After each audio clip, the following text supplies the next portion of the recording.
So நாம் last கிளாஸில் வந்துட்டு நம்ம இந்தியாவில் வந்துட்டு பிரிட்டிஷோட அட்மினிஸ்ட்ரேஷன் எப்படி இருந்ததுன்னு சொல்லிட்டு லாஸ்ட் கிளாஸில் வந்து பார்த்துட்டு இருந்தோம். ஸோ ஃபஸ்ட்டு வந்து நம்ம இந்தியன் சிவில் சர்வீஸ், அதாவது கலெக்டர்ஸ் அப்படி அவங்களோட ரோல் என்ன, அது அவங்களோட அந்த சிஸ்டம் வந்துட்டு எப்படி கொண்டு வந்தாங்கன்னு பார்த்தோம்.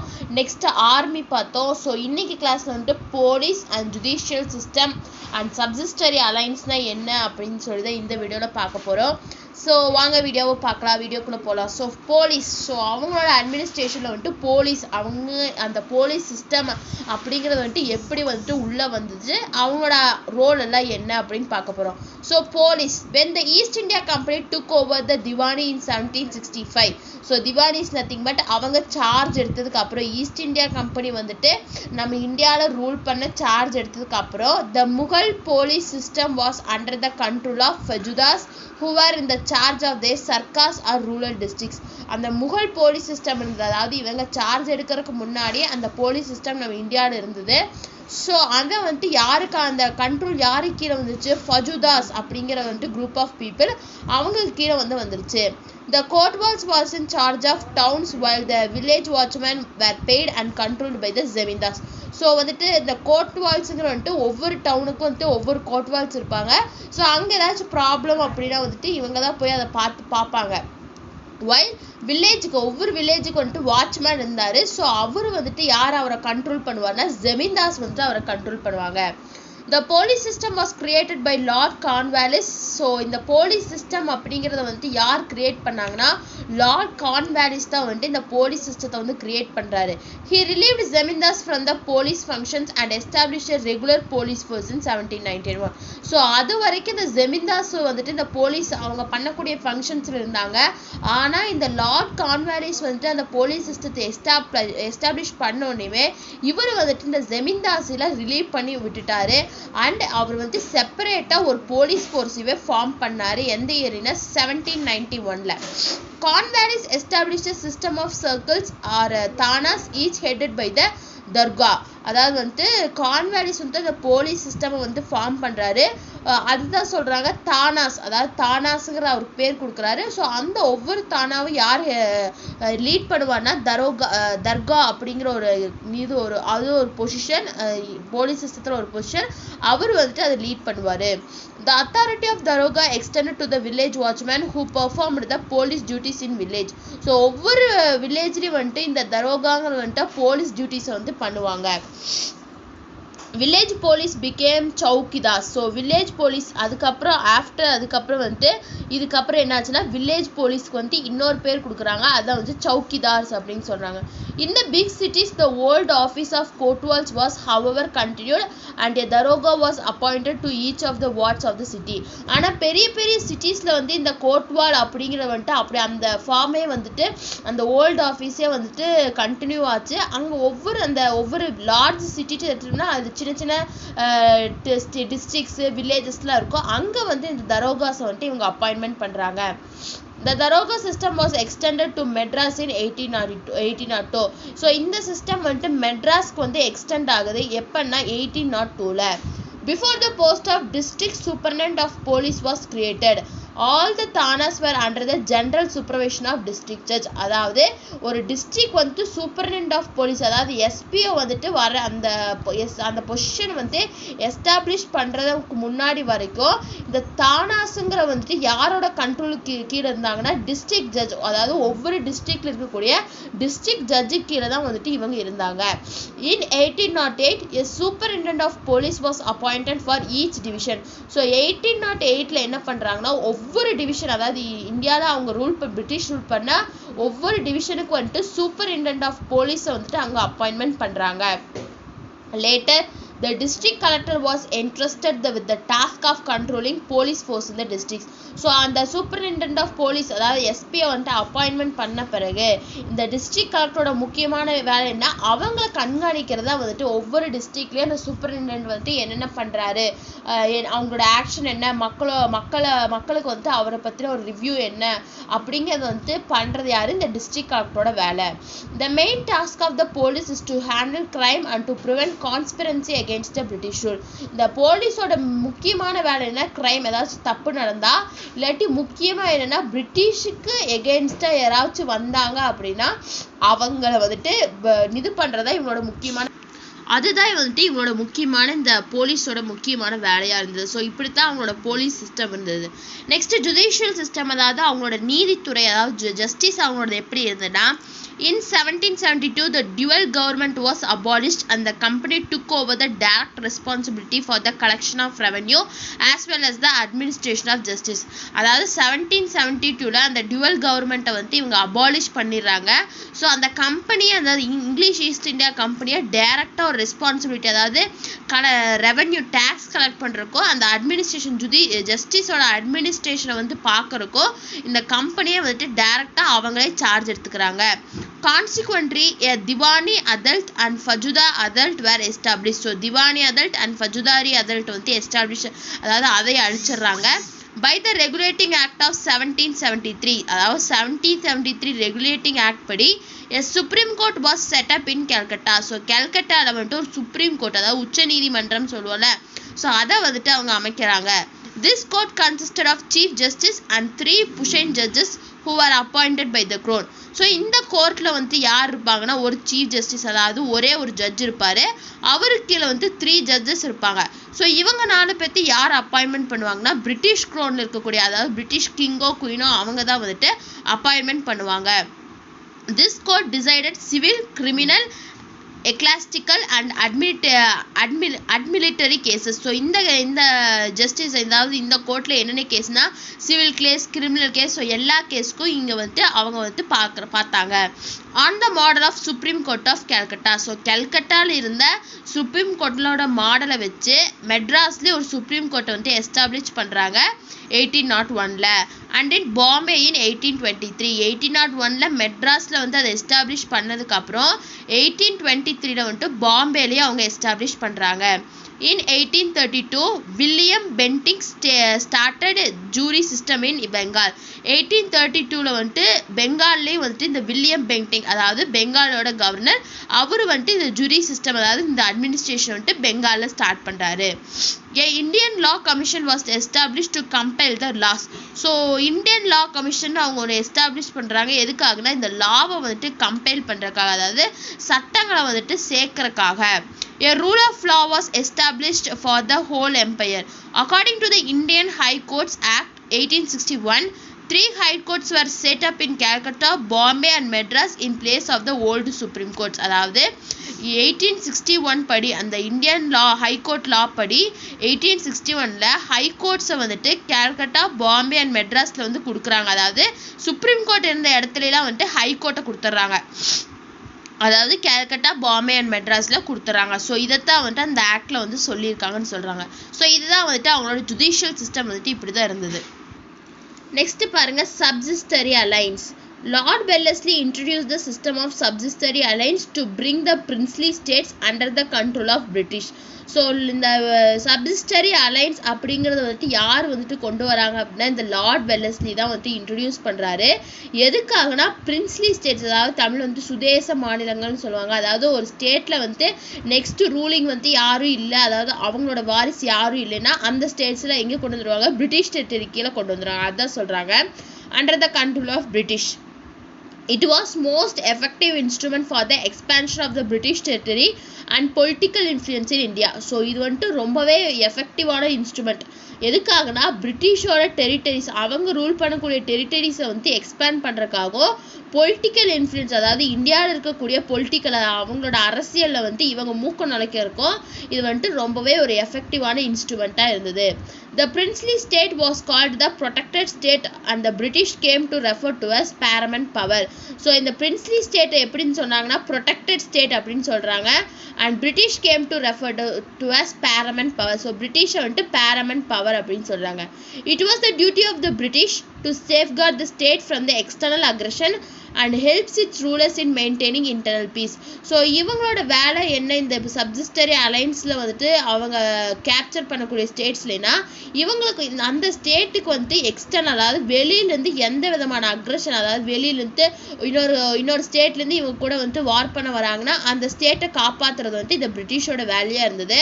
அதே மாதிரி அந்த கிங்டத்தை ரூல் பண்ணக்கூடிய கிங்குக்கு வந்துட்டு ஹெல்ப் பண்ணாங்க. எதுக்கு ஹெல்ப் பண்ணாங்கன்னா இன்டர்னல் பீஸ் அந்த ஸ்டேட்டுக்குள்ள பீஸ் வந்துட்டு அமைதி வந்துட்டு நிலவரக்காக இவங்க ஹெல்ப் பண்ணுறாங்க.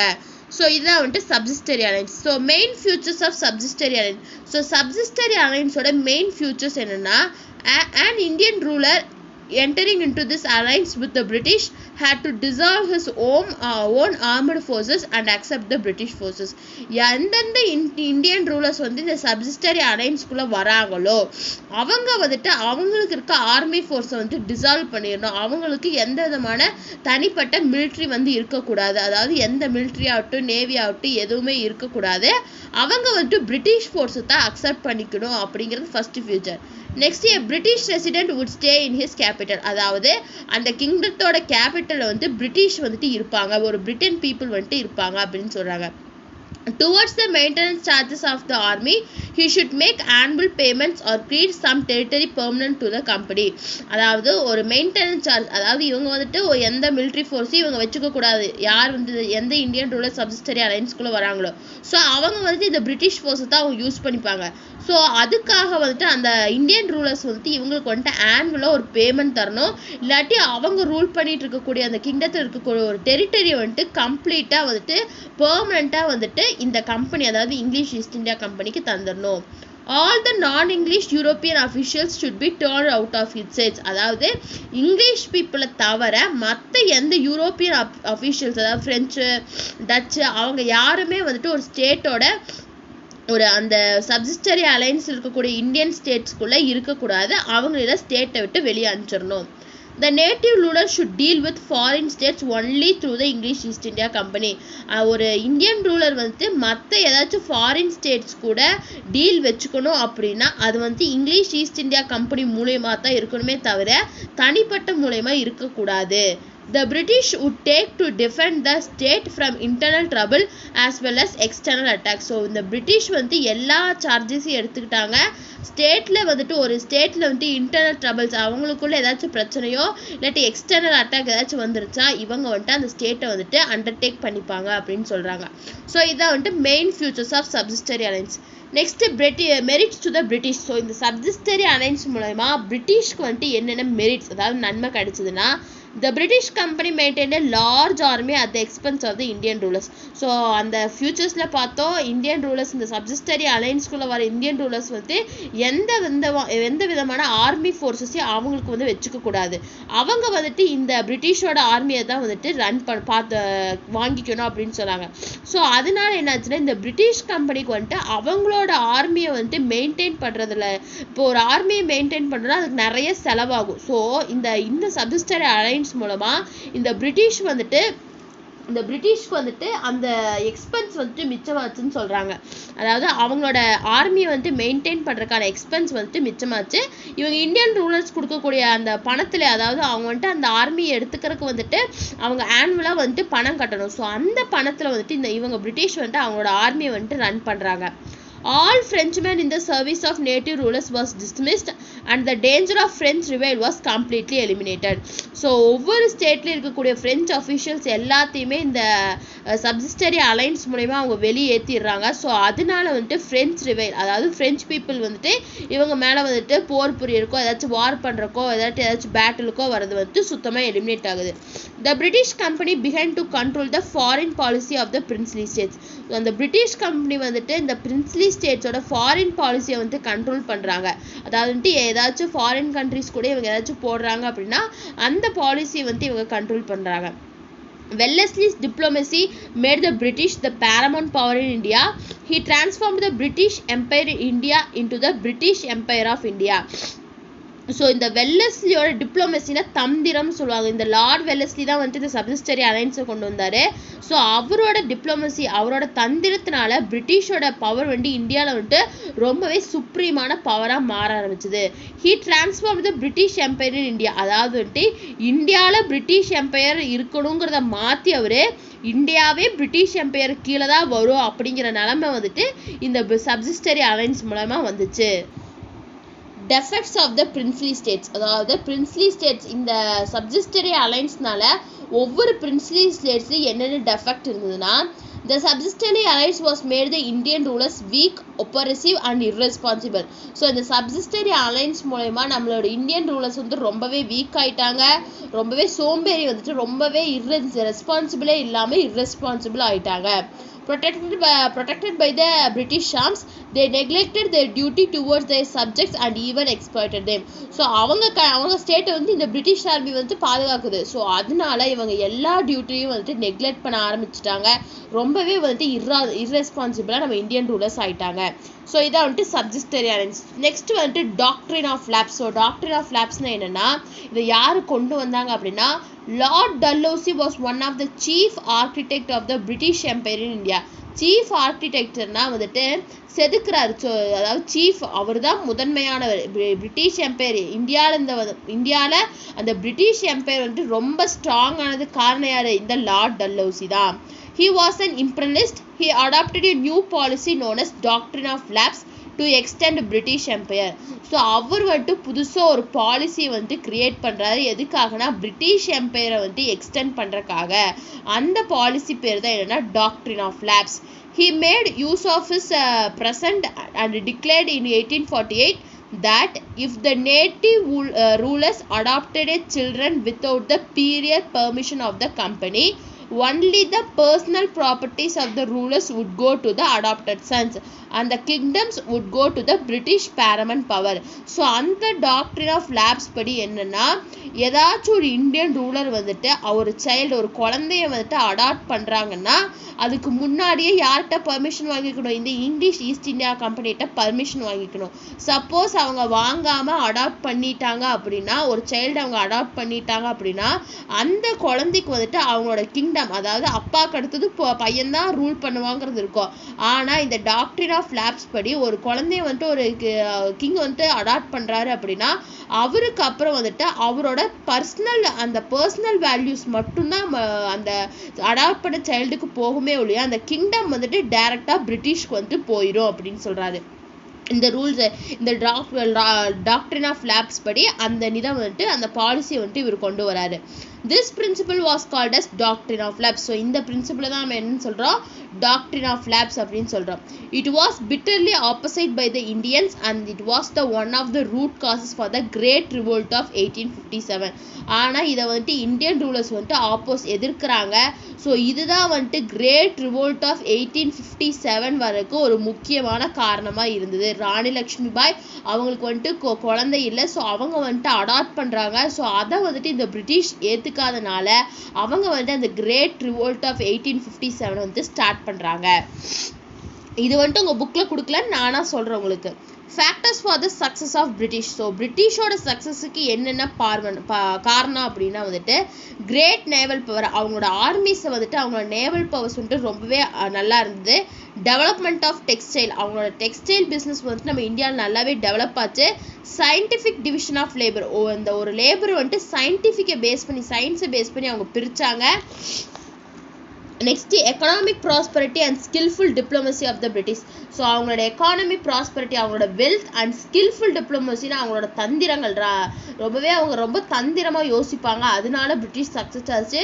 Feelings of insecurity among the Indians merchants. அதாவது இந்தியன்ஸ்குள்ளே, இந்தியன் ரூலர்ஸ் கிங்ஸ்குள்ளேயே வந்துட்டு ரொம்ப இன்செக்யூரிட்டியான, அதாவது இந்தியன் ரூலர்ஸ் ஒவ்வொருத்தவங்களும் தான் பெருசு நீ கீழே அப்படிங்கிற அந்த இன்செக்யூரிட்டி வந்துட்டு இந்தியன் ரூலர்ஸ் கிட்ட இருந்தது. அதுவும் வந்துட்டு பிரிட்டிஷோட சக்ஸஸ்க்கு ஒரு காரணம். the inequality and ignorance of the Indian kings. So Indian கிங்ஸ்க்கு ஒரு ஈக்குவலாக இல்லாமல் ஒரு இன்இக்வாலிட்டி இருந்தது. ஒவ்வொரு இந்தியன் கிங்ஸும் ஒவ்வொருத்தருக்கும் ஈக்குவல் அப்படிங்கிற அந்த தாட் வந்துட்டு இந்தியன் ஸ்கூல் இருந்தது. ஸோ அதுவும் அதனால கூட இந்த பிரிட்டிஷோட சக்ஸஸ் வந்துட்டு இருந்ததுன்னு சொல்கிறாங்க. நெக்ஸ்ட் வந்துட்டு லெசனோட கன்க்ளூஷனுக்கு வந்துட்டோம். The Battle of Plassey was the foundation of the British domain in India. So நம்ம இந்தியாவில் வந்துட்டு பிரிட்டிஷோட ஆதிக்கம் வரக்கு இந்த பேட்டில் ஆஃப் பிளாஸே தான் வந்துட்டு ஒரு ஃபவுண்டேஷனாக இருந்தது. The company administration was not for the interest of people, it was imperialistic, expansion and exploitative. ஆனால் வந்து இந்த கம்பெனியோட அட்மினிஸ்ட்ரேஷன் வந்துட்டு பீப்புளோட இன்ட்ரெஸ்ட்டுக்கு இல்லை. ஸோ அவங்களோட ஒரு இம்பீரியலிஸ்டிக்காக இருந்தது. அவங்களோட மெயின் மோட்டிவேஷன் என்ன, அவங்களோட டெரிட்டரி வந்துட்டு எக்ஸ்பேண்ட் பண்ணணும், எக்ஸ்ப்ளாய்ட் பண்ணணும் நம்ம இந்தியாவோட வெல்த்தை வந்துட்டு. It brought more Indian territories under the British domain through the subsidiary alliance and doctrine of lapse. So subsidiary alliance மூலமாவும் doctrine of lapse மூலமாவும் நிறைய இந்தியன் டெரிட்டரிஸ் வந்து இந்த பிரிட்டிஷ் கீழே வர ஆரம்பிக்குது. This policy led to the South Indian Rebellion, Velur Rebellion and Great Rebellion. So இந்த காரணங்கள்னால தான் வந்து சவுத் இந்தியன் ரெபலியன் வருது, வேலூர் ரெபலியன் வருது, and one of the most important great rebellion அதாவது கிரேட் ரிவோல்ட் ஆஃப் 1857 வந்துட்டு வருது இந்த காரணங்கள்னால. ஸோ இதுக்கப்புறம் இந்த ரெபலியன்ஸ்லாம் வர இந்த பேட்டில்லாம் ஆரம்பிக்குதுன்னு சொல்கிறாங்க. ஸோ இதோட இந்த சாப்டர் வந்துட்டு முடியுது. ஸோ நெக்ஸ்ட் கிளாஸில் வந்துட்டு நெக்ஸ்ட் வீடியோவில் வந்துட்டு நான் நியூ சாப்டரில் உங்களை பார்க்குறேன். ஸோ இந்த வீடியோ கிளாஸ் பிடிச்சிருந்தா லைக் பண்ணுங்கள், ஷேர் பண்ணுங்கள், சப்ஸ்கிரைப் பண்ணுங்கள். தேங்க்யூ.